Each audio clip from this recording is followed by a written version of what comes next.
नमस्कार, मैं हूं सिद्धार्थ प्रकाश। हिजबुल्लाह के नेता हसन नसरल्लाह की इजराइल के हवाई हमले में मौत की घटना ने मिडिल ईस्ट में हलचल मचा दी है।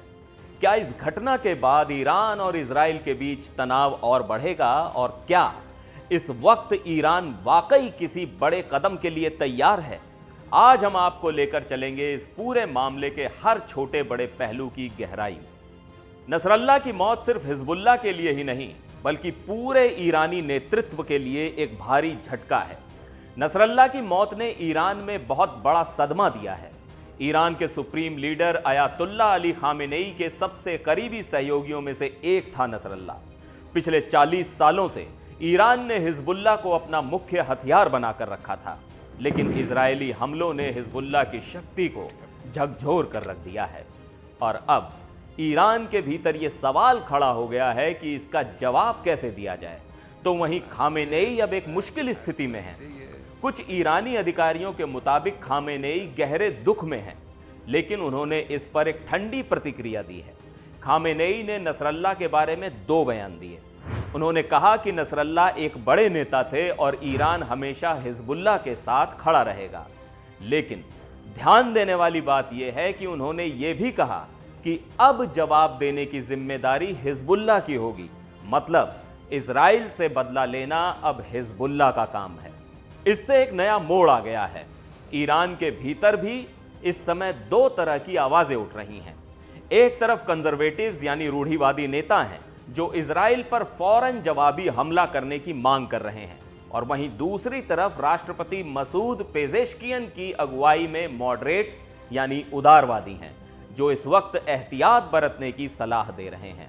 नए राष्ट्रपति मसूद पेजेश्कियन, जो अमेरिका के साथ अच्छे संबंध बनाने की कोशिश कर रहे हैं, वो भी शांत रहने के पक्ष में हैं।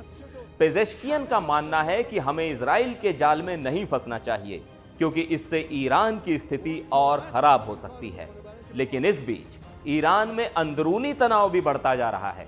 एक ओर जनता में नसरल्लाह की मौत से गुस्सा और चिंता है, तो दूसरी ओर सरकार विरोधी गुट इसका जश्न मना रहे हैं।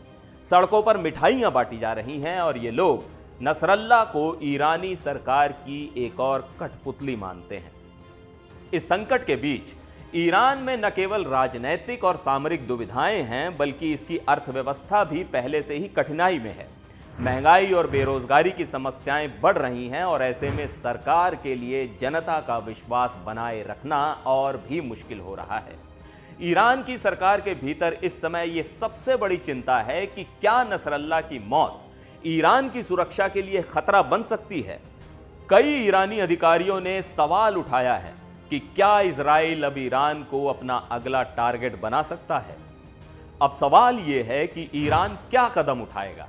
क्या खामेनेई नसरल्लाह के उत्तराधिकारी को जल्दी से स्थापित करेंगे या फिर वो अपनी रणनीति को संभाल कर चलेंगे। ईरान के अधिकारी ये सोच रहे हैं कि पहले हिजबुल्लाह को फिर से खड़ा करना जरूरी है ताकि इजराइल के खिलाफ उनकी ताकत बढ़ सके। खामेनेई ने नसरल्लाह की मौत पर 5 दिन के शोक की घोषणा की है, लेकिन ये साफ नहीं है कि ईरान की प्रतिक्रिया क्या होगी। क्या वो इजराइल से बदला लेंगे या कोई और रास्ता अपनाएंगे। जैसे जैसे हालात बदलते हैं हमें ध्यान देना होगा कि ईरान की स्थिति और उनकी अगली चाल क्या होगी। आज के लिए इस वीडियो में बस इतना ही। फिलहाल मुझे दीजिए इजाजत। नमस्कार।